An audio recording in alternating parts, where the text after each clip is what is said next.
Wonder, wonder, wonder, wonder.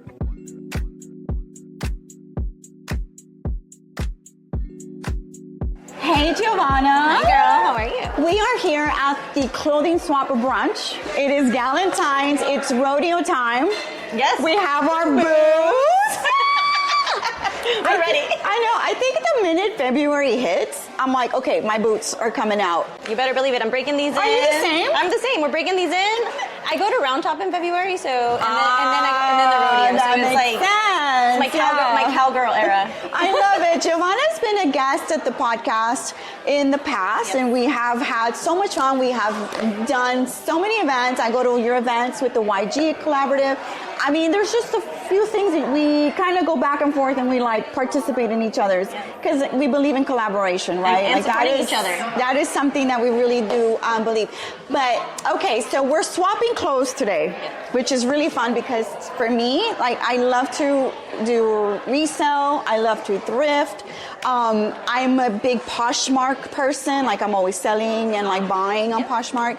I'm on the Real all the time. So tell me, when was like the first time or the first purchase that you made that was like a amazing, fabulous find in a thrift? Oh, when I was in Denver. Okay. I got Dolce & Gabbana. Ooh. Yes, and I also got Vivienne Westwood. So, but I've been a thrifter for a long time. Yeah. Designer thrifting is a little bit harder. You have to find those unique places. Yeah, like little treasures. Yes, Yeah. Round Top has one, Modern Marla. Okay. She has the best. But I probably, my daughter, my 16-year-old, we go thrifting like once every 3 months. We love to upcycle, recycle, and then we also love doing clothing swaps like this. So Yeah. And I love that she's here because I think her friend, like, she's like, next year I'm going to invite their moms and I'm going to invite more of my friends. Good, yeah. Because, you know, sometimes you just don't have time. And they don't make clothes like they used to anymore. Right. No, you're absolutely right. And I think the fun part for me is like finding that one piece that's like so unique and like has longevity. Yeah, it has a story. And it has a story, yeah. And so everybody's clothes has a story, by the way.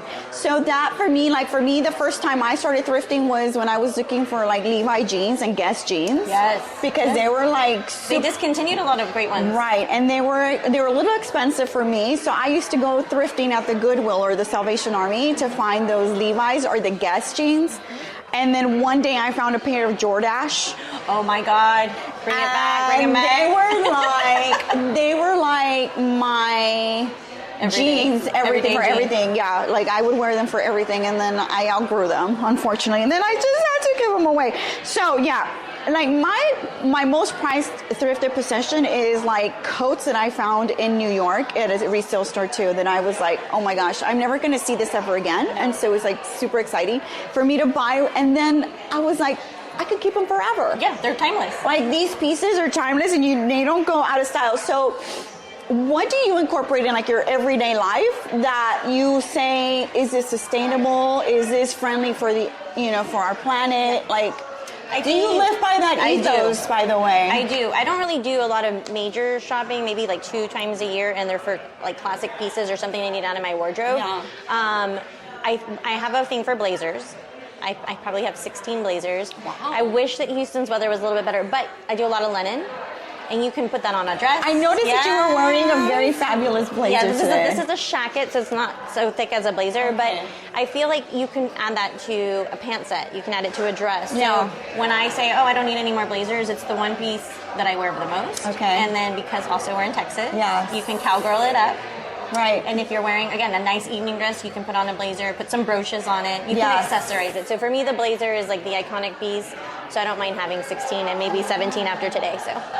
And I love a blazer with like a short. Oh yes, that looks so cute. And then the heels and some Yes. pumps. Oh my God, that is so chic. Yes, go to Miami, some love short shorts, it. a crop top, Yes. a nice wedge, and then a blazer. Exactly. Yes. I love that. I love it. Okay, so I know I'm like thinking like, would be. What's your iconic piece? My iconic piece are just like coats that I buy like when I'm traveling in like colder places. Unfortunately, Houston doesn't get cold enough for me to wear my coat. And then you can only travel with one.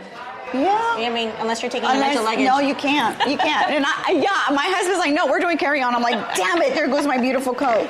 All right, that happens to me all the time. Okay, so who's your favorite person to follow on Instagram in terms of fashion and style and like somebody that you're like, I love what they do? I'm going to plug Paris Prep. She's fantastic. Who is that? You're going to meet her. Alicia, she's fantastic. She's an icon here. Another Alicia, and she spells it differently.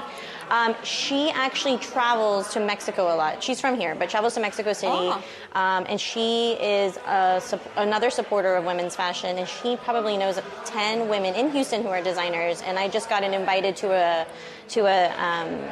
fashion show that she curated. Oh my gosh, we need to know more about this. And all Latina women. It was all Latina designers. So Perfect. I follow her. She does mini vlogs. Okay. Very quick 3-minute fashion statements. Follow her at Paris Prep.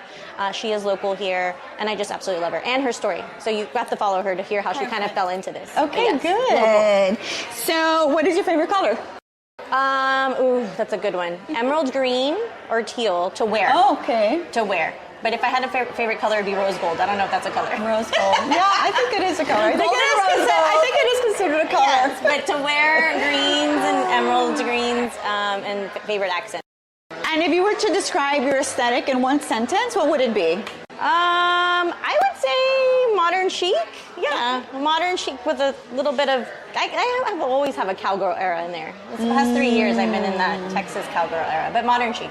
Okay. Yeah, I love it. Thank you for being. Yeah, I want to know your. Me? Oh, my aesthetic? Yes. Oh my gosh. Mine is sexy, sophisticated. I say yes. It has to be sexy. Like I've just always been that girl. You always have great accessories too. Yeah. And always a fun shoe. I like handmade things. I like things that I can buy. Like I like Cositas, the vendor. I'm always like, hey, I need this, I need this, I need this, because I like stuff that's like handcrafted and like one of a kind. Sustainable, handcrafted, I'm sure. and I support small business as much as I can. Yeah, let's just say small business. Yeah. Okay. Thank you. Oh my gosh, thank you so much. Love it. Appreciate you. Yes. And you're also a co-host, so I definitely want to let everybody know. And they can follow you where? YG Collaborations. That's the best place anywhere that you're watching. And yeah, I'm happy to be here, happy to co-host, and bringing in the younger generation to start doing what we're doing. I know. I love it. They're great. Also, thank you so much. Thank you.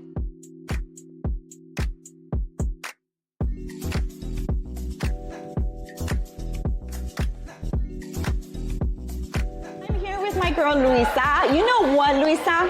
Tell me. You and I have known each other, I think at least 10 years now, since I was at my boutique. Wow. Ever since then, yes.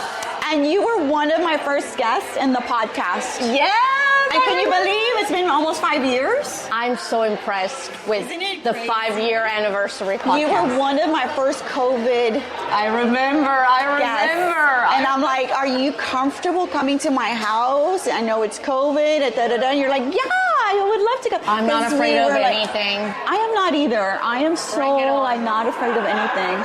And sometimes I worry for myself. I'm like, should I be worried about myself? No, I'm good. I don't think life should stop when everybody else tells you to stop. I'm exactly the same way. Which is what I connect about you. I keep going. So much that you just keep going. No matter what, you have a vision. People are all the time like, you shouldn't travel there, you shouldn't travel there, you shouldn't. And we're like, oh, we're traveling there. Because, I mean, we're not, nobody's going to tell me where I can and cannot go. Don't tell a petite Latina girl to do what to do.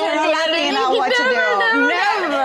So here's another one. Yeah. I'm so glad that you're here. And we're at the clothing swap brunch. It's our Galentine's clothing swap. And you're wearing your beautiful rodeo boots. I was just talking to Geovanna about how our boots kind of come out in February. I don't know if it's a Texas thing or a rodeo thing. Yeah. Well, I'm only operating out of 1% of my closet because everything else is on storage. So literally that's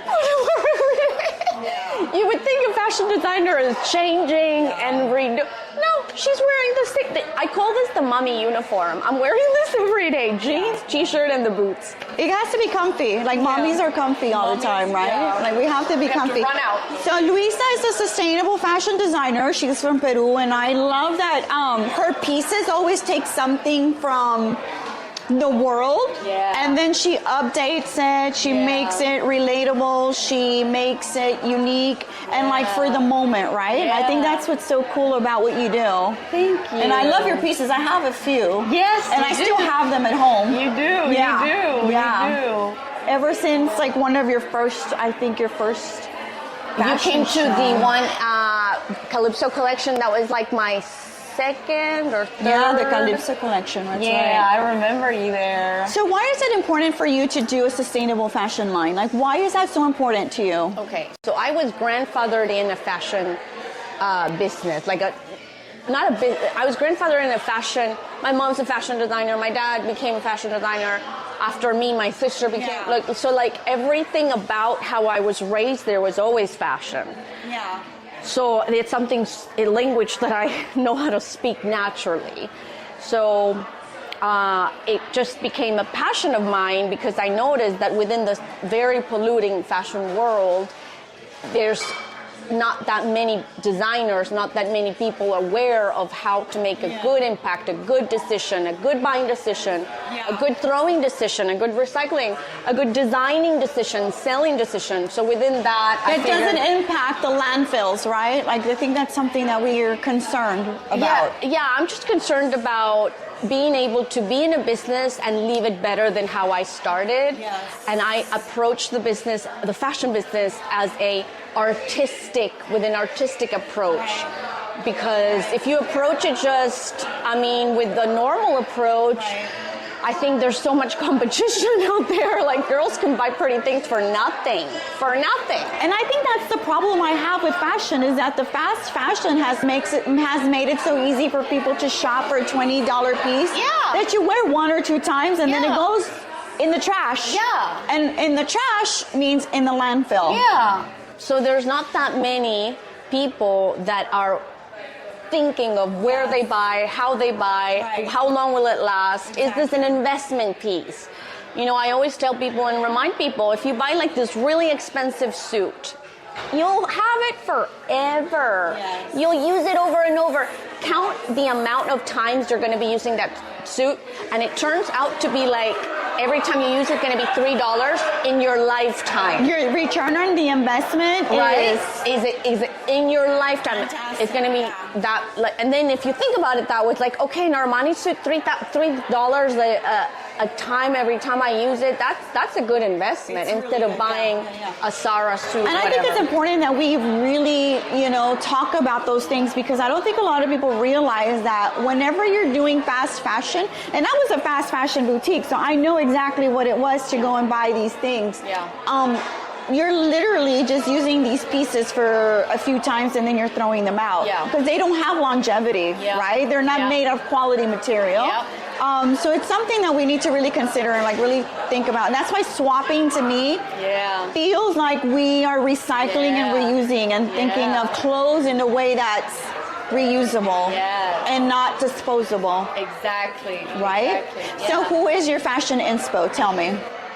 My fashion inspiration, couture, Dior, Chanel, but also I see some really wild designers that emerge from like the fashion competition, the big, the Amazon fashion and all those big competitions. So I see those and I follow them and I'm like, oh wow, that's insane. And I love that creativity. So like the very elegant and luxurious combined with the crazy designers that are coming out. I think I like seeing both of that, and I like that. I love that, because those are like new designers. Those are like new, and they have like new, fresh ideas. And then there's those that have been established designers for years, right? Like Chanel and you Dior. see them like making their own feathers of a dress, and they need like 1 million feathers. And I love that. If that is not art, no, it is wearable art. Fashion is wearable art. I mean, I they agree. make their own feathers. They paint the feathers, and they fashion is wearable art. Put the tool in a way where 1 million of them look like feathers. I love it. So where can our listeners follow you and go see what you're doing or your next fashion show? Okay, so they can follow me on Luisa Nadarajah on Instagram. Okay. I'm having a fashion show and I'm having a collection this year. I'm actually traveling to Argentina to make, for the first time, I'm making a leather collection.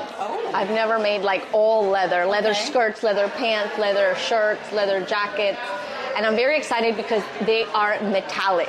Oh, okay. And my bestseller in a leather jacket last year was a pink metallic. So I'm going to be making like pink metallic a lot of outfits.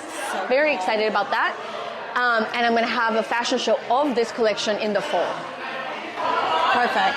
And I do believe, like, when some people In the ask fall, about, so look out for the fall. and when some people ask about, like, oh, why real leather and why not faux leather? I'm going back to something that I just touched on, where the longevity of the garment, you're going to be using that Armani suit for a long time. Same thing goes with real leather. If you buy real leather, that is going to last you for a very long time, versus faux leather is only a 2-year garment. Yeah, and it goes bad pretty quickly too. Yeah, like, I know that. It goes bad in 2 years. It starts like looking bad, but real leather will last you forever. And that's what I like about the sustainability of, like, oh, why are you using real leather?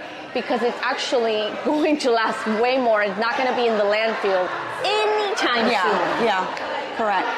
Thank you, Luisa. Thank you. I love you, and thank you for being here. And we've been friends forever, and I want us to stay friends forever. Absolutely. We always will be. And invite me to your fashion show. Yes, always. Because you know I will come. You know I do love a fashion show. I know.